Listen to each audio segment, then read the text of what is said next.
and saying it is time that we have this hearing. All across Tennessee, I hear from people every single week that say what was really going on in the White House and why would no one say anything when with your very own eyes you could look at any of the footage and see what was transpiring with President Biden. And I think the fact that many of his own cabinet members knew that he was not fit to serve and that there was a cabal behind the curtain who was making all the decisions.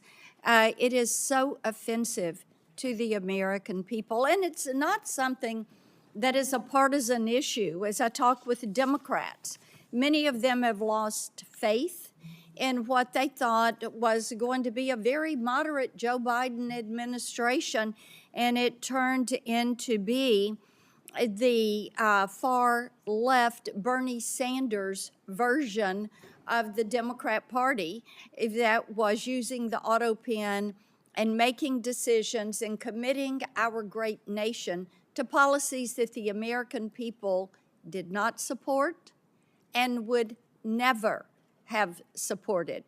And I fully believe that because of that overreach and that flippant attitude that much of his staff had toward the policies of this nation, to people in the administration that chuckled about tossing gold bars off the Titanic. They knew they were going down. They knew they were going to be found out. And they probably knew at some point there would be a hearing like today, and the other side of the dais would be completely empty because no one can defend what they did.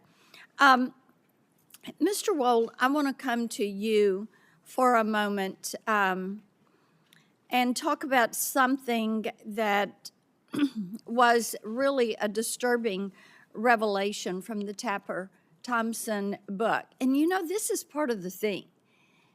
Now we're finding out the media was all a part of the joke.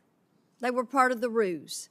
They were part of the fraud that was pushed forward. A Biden staffer told the authors that Biden just had to win and then he could disappear for 4 years. That's all they needed to do.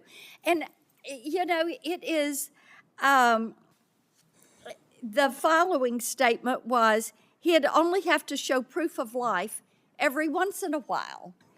And as I had a Tennessean say to me, when they had actually downloaded this book and read it, and then they said, you know, how stupid do they think we are?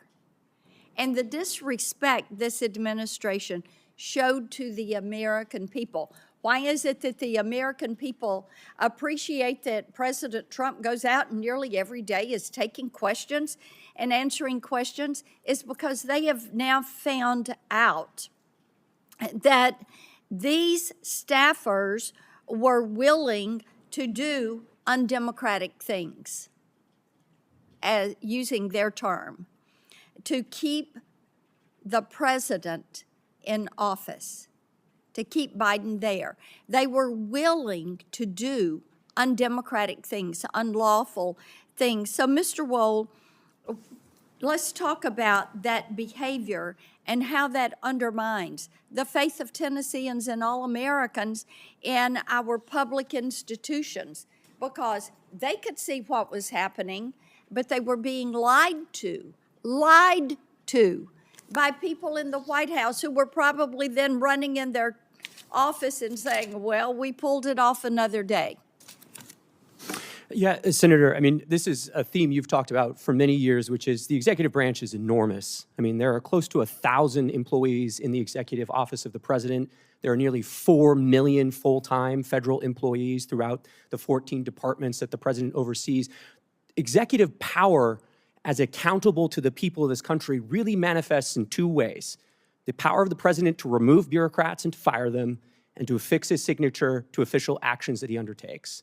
So when our the Washington establishment says something to the effect of, well, democracy dies in darkness, yes, it does when there are staffers, the media, cabinet officials, senior advisors to the president who all create a covering sort of shroud of darkness that obscures who is actually making the decisions. And one other thing I'll just say very quickly, a number of your colleagues on the Democrat side have said, well, there's an OLC opinion here.